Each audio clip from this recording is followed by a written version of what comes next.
I guess I started off my first question. Can you just kind of walk us through what happened on that last play? I know you had an injury. They had a time. They got them a free timeout to draw something up. That 50-yard touchdown. Yeah, I think what happened is, Jamarcus, obviously they had a broken play and he kind of got hit from the side or behind. I don't know, landed. So he tried to land on his right leg and it kind of buckled on him, and it obviously scared us, and I'm really worried about him because he's one of the best players on the football team. He's a dynamic player and an incredible leader. And then, I think it appeared that they went with a double move up top, that their receiver, the boundary receiver, kind of stuttered at the sticks and took off. And we had a freshman corner playing. He bid on the double move. But that kid's a really good player. Javari's a really good player. And if he wasn't a good enough player to be out there, we wouldn't have put him out there. He's really, really good. And he's going to be very good. And he is not the reason that we lost that game. I can assure you of that. Tough the situation though is that on Javari, considering you've been kind of relying on Grant in that position all of the game, and then he cramps up. Yeah. I mean, it's the thing that happens. I've been really proud of our strength and conditioning and how our guys have worked, how hard they've worked, all summer, all winter, all summer. What happens in the first game in a hot game is it's not so much the fitness level, it's the intensity and how hard they're playing.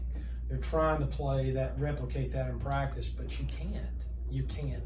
And they were playing so hard, and Grant was playing so hard, and he just cramped up. I mean, we have guys, Jace Britton's played in about every football game since he's been on campus. He started it. He was dealing with some cramps a little bit. Bryson was dealing with some cramps a little bit.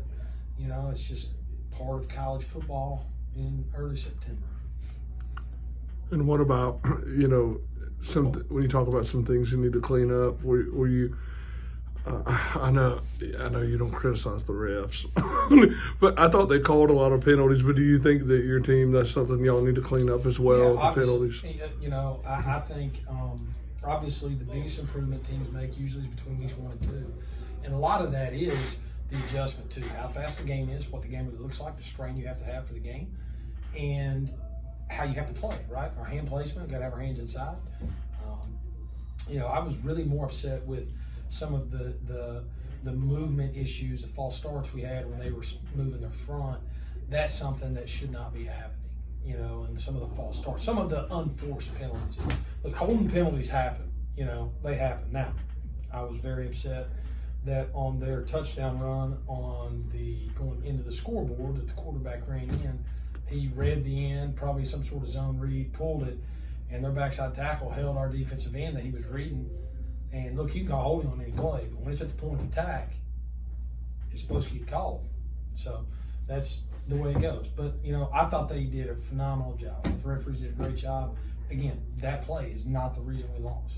Right? That play ain't the reason we lost. It was just we didn't make a couple plays when we should have. We didn't. There's a lot of plays when you turn on the film we probably could have got called for holding. It's part of the game.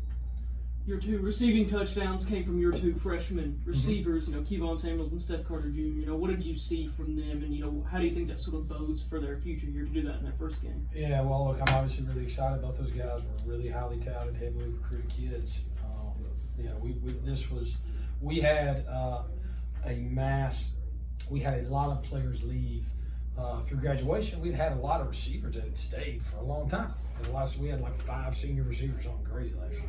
And then obviously Santos left, and so, which is fine. And so all those things happen. And so we're like, man, we need a real influx of not only bodies, we need dudes. And so really, really proud of those kids for the moment not getting too big, for